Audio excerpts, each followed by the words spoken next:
All right, everybody, back at it. Cash Color Cannabis, the higher level of conversation on LiveHipHopDaily.tv. Finally have my special guest in the building. How you doing, Sandra? I'm fired up.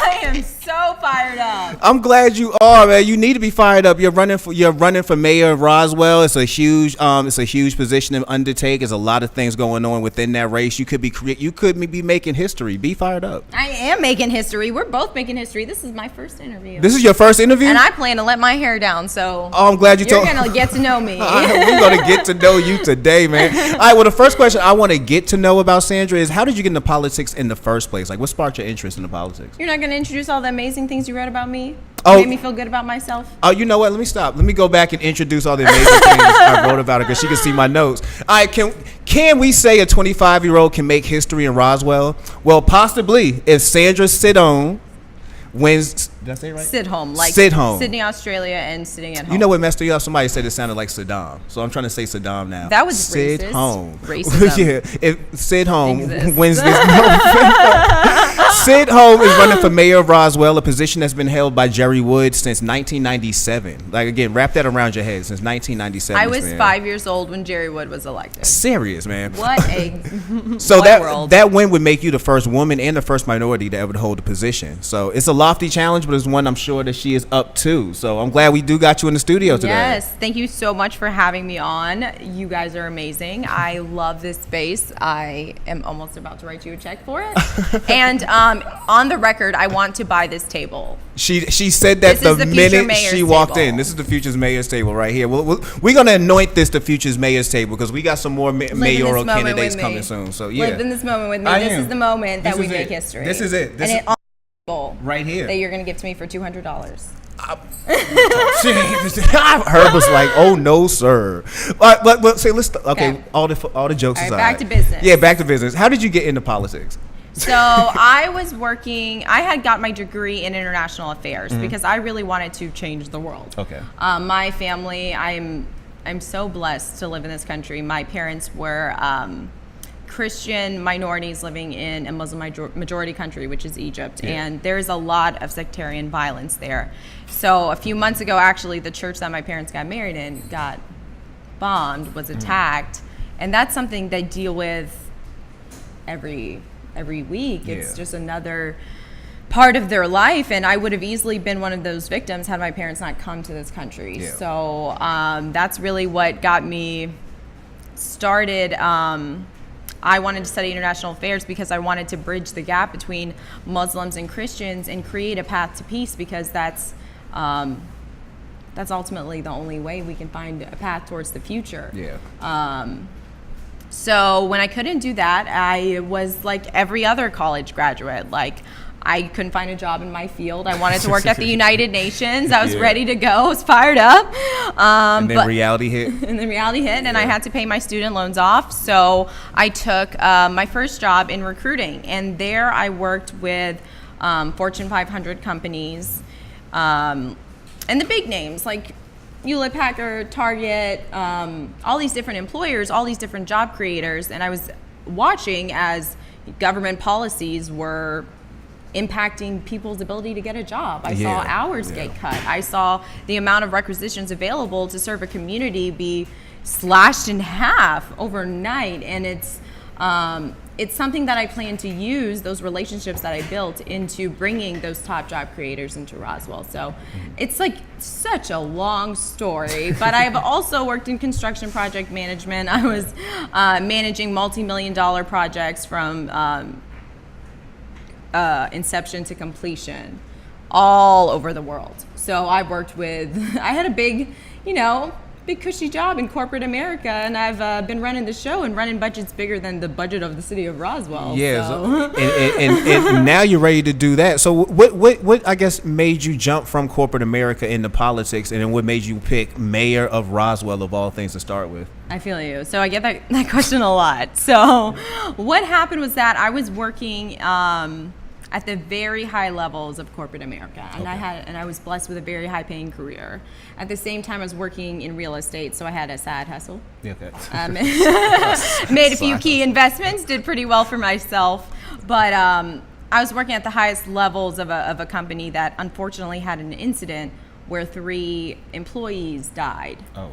And I saw how the establishment, I mean, politics in general, the world as we know it at every level of society is controlled by an elite class of people who really don't give a fuck. Yeah, on every level.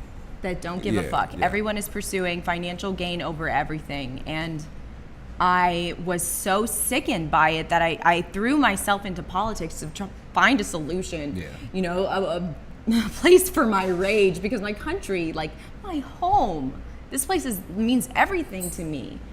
And to just see it go into the hands of people who do not, the same corporate greed I saw, that same lack of accountability, that same completely disregard for human life at every level. I was watching it happen. Yeah, every day now on CNN almost. You know, it's just it's crazy out there right now.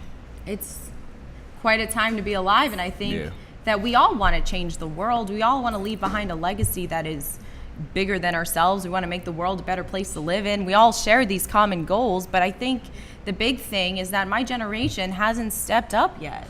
My generation, so like our parents' generation, I don't know how old you are, but our parents' generation had the Vietnam War.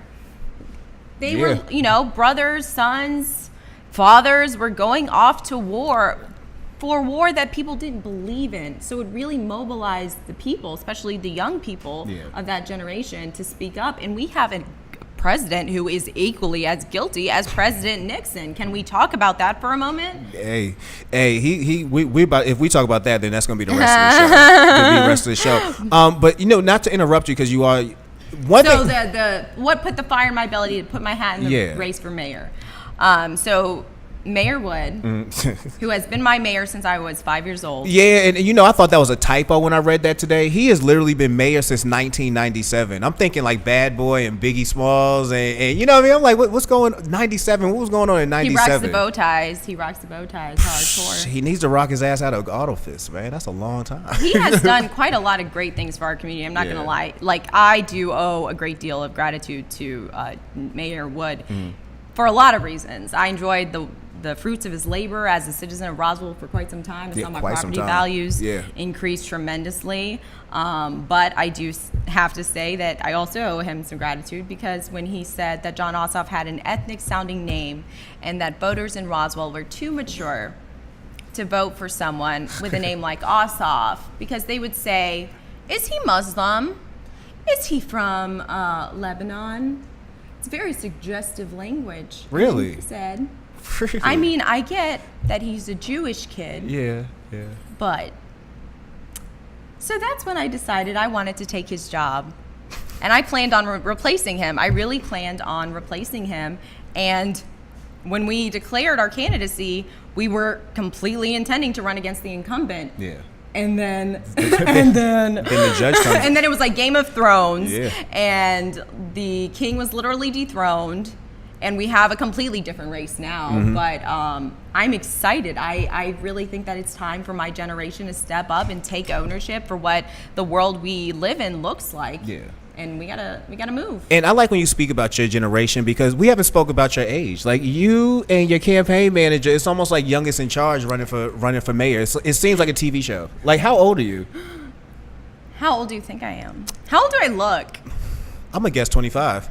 I think it's because you read that on that iPad. I think you did me dirty. I'm gonna guess 25. Well, you would be right. I'm gonna guess 25. You would be right. So yes, I am 25. If you have a campaign manager who she can't even drink legally. Is this correct? I can't bring you into a bar and you can drink legally. But you two are actually pushing for to make history in Roswell. Absolutely, we are. That is amazing. So again, speak about the importance. Let's talk about let's get the elephant out of the room. Yeah. I am 25 years old, guys. Yes, she is. She is 25 years old. It's not a big scandal, and I'll tell you what, parents of America, when you look at your children and you tell them they can be whatever they want in life, there it is. Do you mean it? There it is. Or have you fallen victim to the illusion that you have been told constantly by the establishment that power looks like a bunch of rich old white men? Dropping a bomb on you. Boom. Do you know who founded this country? Do you know who our founding fathers were? Guess how old they were. Oh, you. Average age was 32. Yeah, They were, but they put powdered wigs on, and you know what? We've had enough of politicians with powdered wigs on, serving their own interests. So it's time our generation stepped up. And you know what? I've been working since I was 14 years old. I got a whole lot of life experience. Hey, well, I applaud you. I applaud you on that, because one thing I see a lot when I'm out in the streets is a lot of younger people, especially 18, about 21, 22 years old, they're really kind of confused about politics. They don't know really what counts, what really matters, whether or not voting even matters at all. Do you feel like you running at your age is going to be something that could spur a younger group of people into getting involved in politics, whether it be just simply voting or even getting involved altogether, like, say, running for something? Absolutely. I think, there's never been a cooler time to be a millennial living in Roswell. I think that I am I am a tremendously cool person, and as a brand, I think that that's something that will mobilize people in and of itself.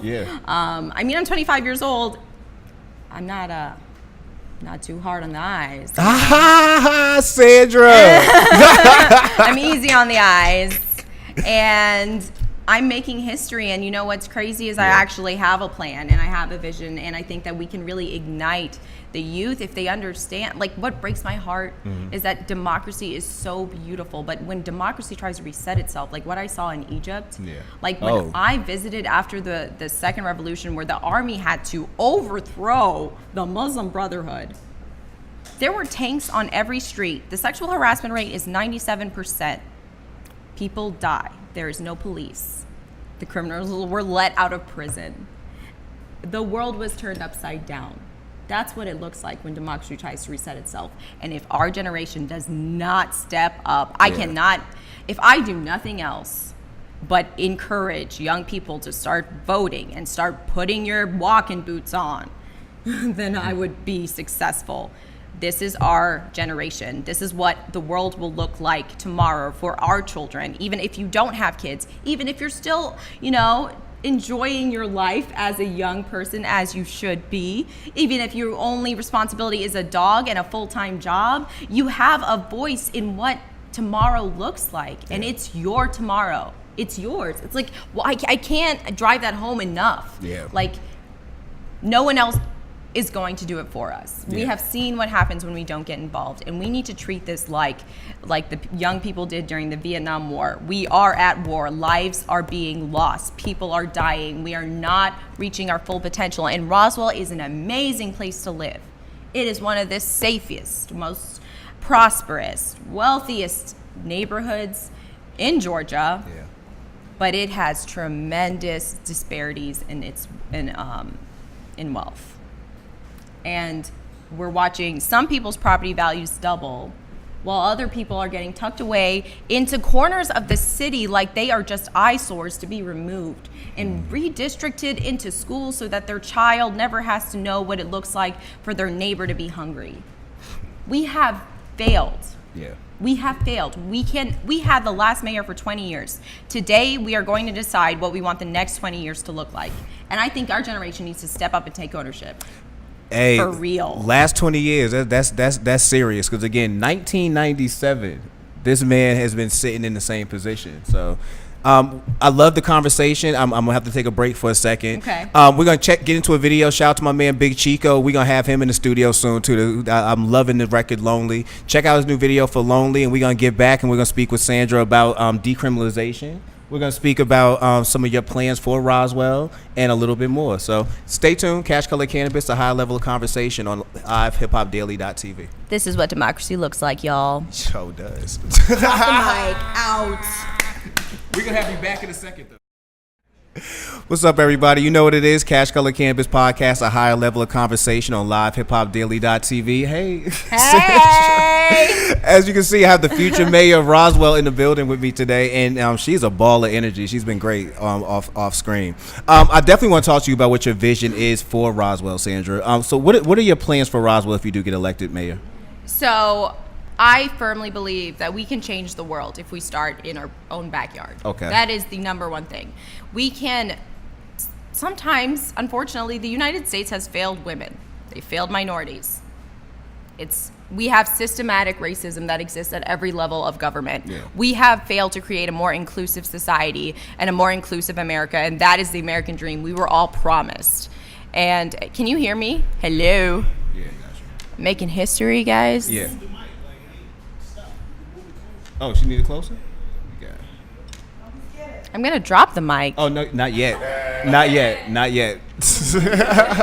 All right. So what did I even say that was amazing just then? We were just... What was the most amazing part of what I just said? You were talking about how America has systematically disenfranchised women and minorities. Oh, absolutely. Yes. So thank you so much for getting me back on track. No problem. I do have ADHD and I'm proud of it. I'm a journalist. I'm proud of it. Yeah. It helps, channel some creative energy and come up with creative solutions. So I am what I am. Hey, my gig is to get you back on track. Back on track. So Back on on track. track. There you Back go. on track.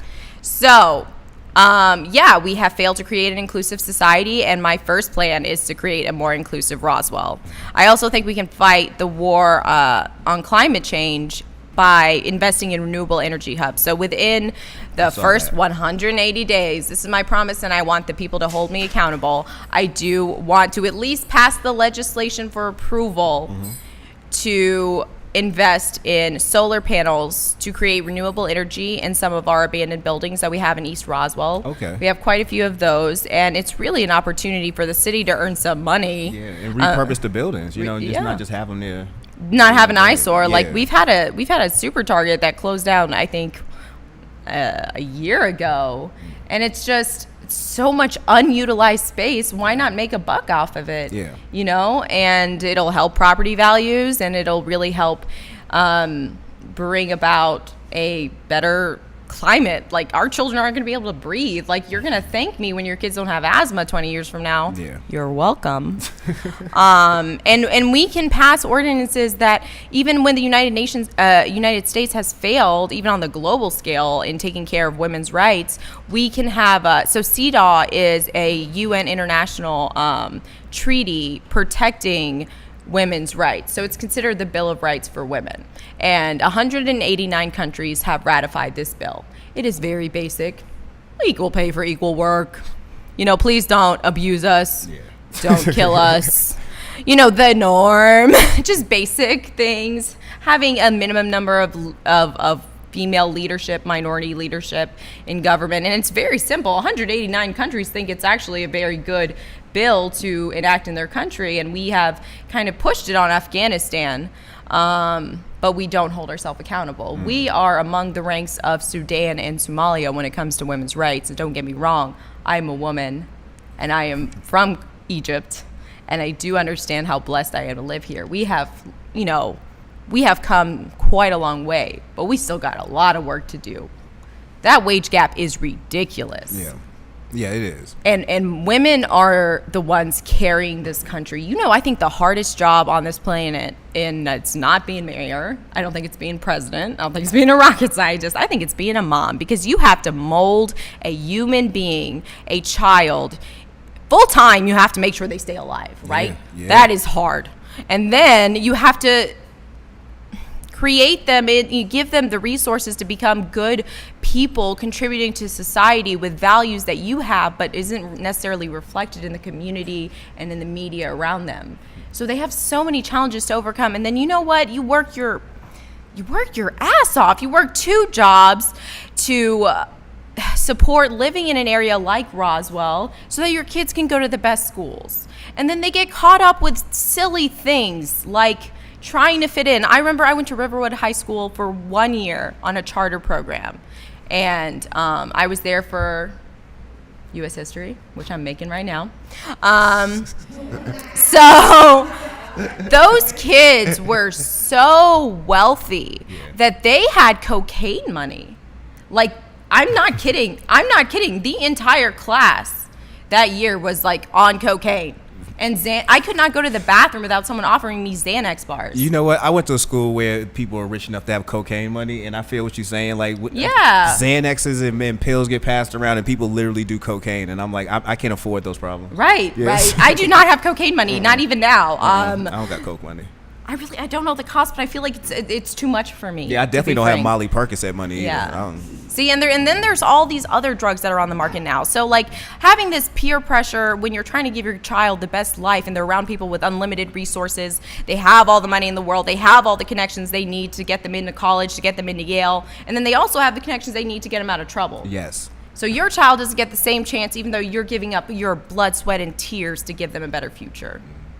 They are kind of set up for failure just by being a kid. Yeah. And the real reason I'm behind decriminalization of marijuana is a lot of reasons, but one big thing is I think that it's a shame that someone loses their whole future over possessing medicine. It is medicine. It is not.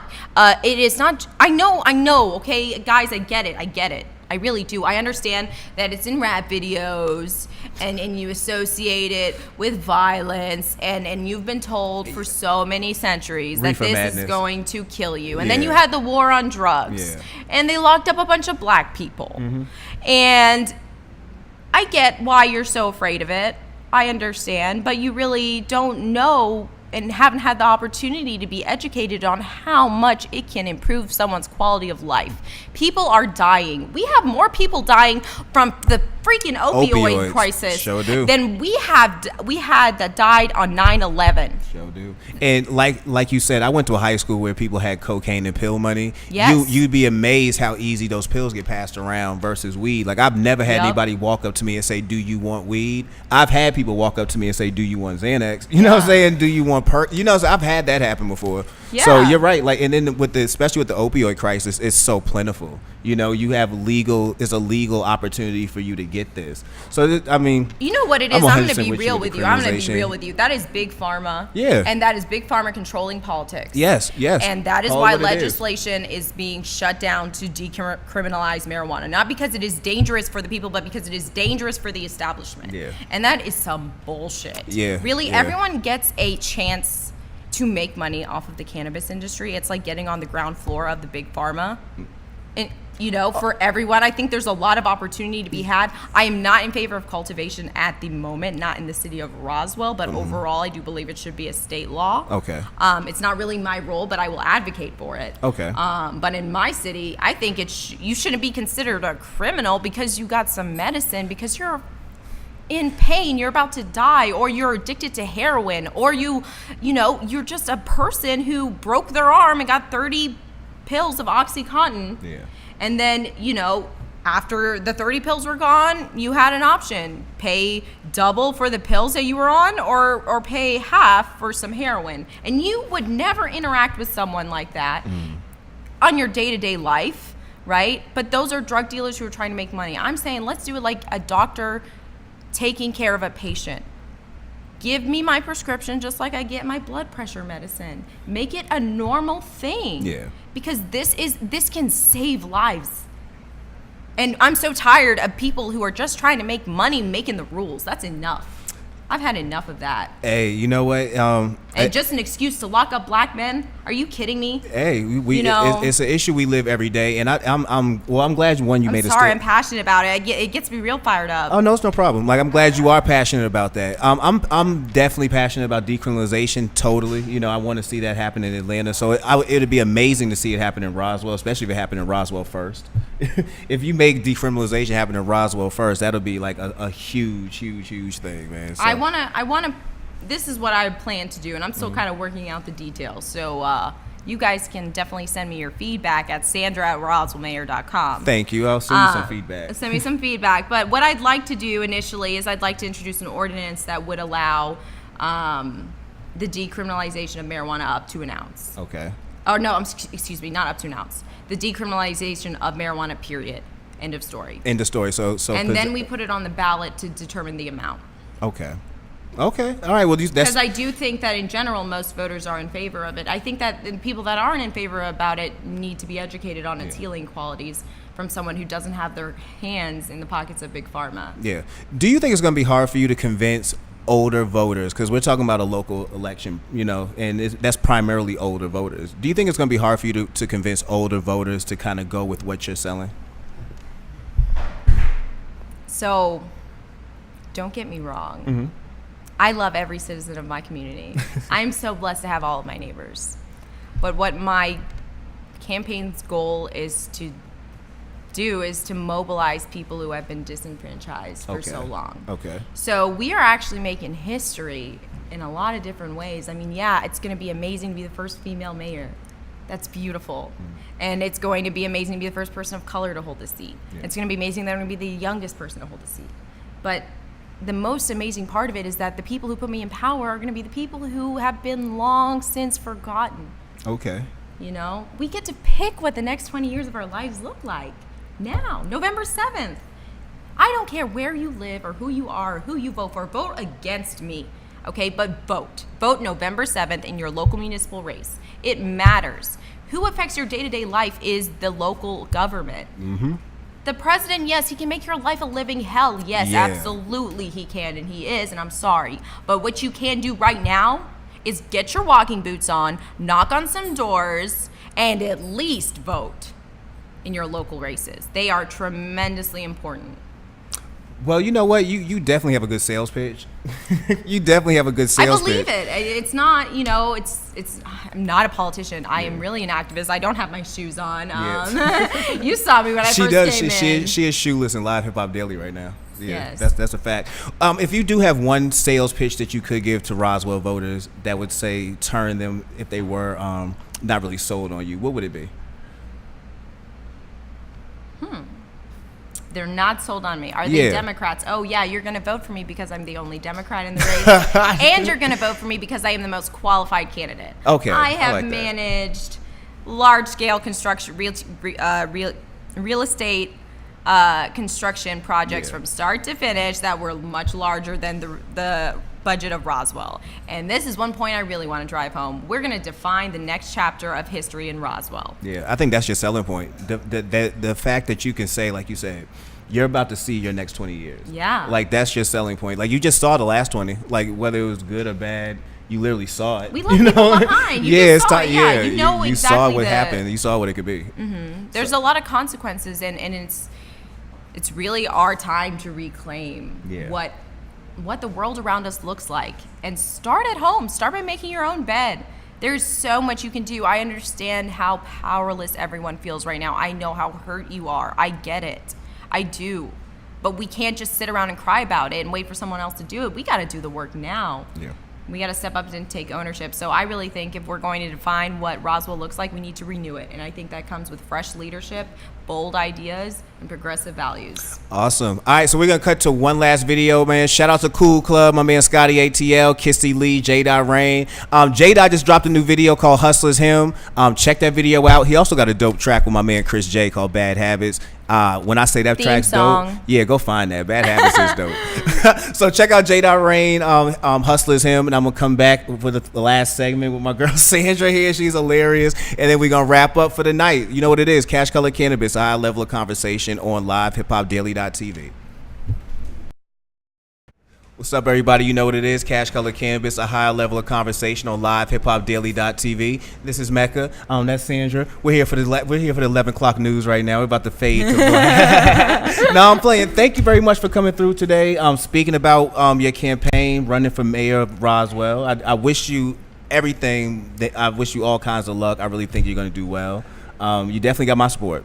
All right, I'll tell you what. I need 3 things to make history, and it all depends on everyone in this room and everybody watching. Okay. We need prayers. Okay. Please close your eyes and say a prayer to whoever you want. It is universally accepted and incredibly appreciated. We need people. Guys, we need to get our walking boots on. We got work to do. We have 65 days to win an election. Hey. We have 65 days to make history and reclaim this generation's legacy. Okay, so get your walking boots on. Sign up to volunteer at www.roswellmayor.com and send me an email at sandra@roswellmayor.com. The third thing we need is pennies. Give us all of the pennies tucked away in your sofa couches, guys. We need every single cent we can get. Yeah. We are not looking for big donors. As much as it would be appreciated, I really do believe in living, practicing what I preach. And I think it's time that we, the people, took power. So please join me on this journey. I want to make history, and I want to do it with you. So let's go. Fired up. Fired up, man. Ready to go. Let's do this, guys. Well, thank you for coming through. November 7th, 2017, Hell guys, yeah. vote. November 7th. Remember This that year, day. 65 days. Put it on your calendar and say a prayer for me. Sandra Sidhom for mayor of Roswell. Sandra Sidhom for mayor of Roswell. Well, signing off. thank you, Sandra, for coming through. Thank you for helping Bless us you. kick off the month of political activism, political awareness and activism. Thank you for being the first guest. Next week, we got Kwanzaa Hall coming through. We're going to talk about the Atlanta race for mayor, talk about decriminalization and a whole lot more. So it's just going to be dope. Tune in or pull up to the studio. Look out for the RSVP link. We're going to have a nice little audience for that next week. But thanks, everybody, for tuning in. Make sure you get the Live Hip Hop Daily app. Check us out every Tuesday, 9 p.m. CashColorCannabis, a higher level of conversation on LiveHipHopDaily.tv. We got a world to change. Let's go. Yeah, man. Fired up!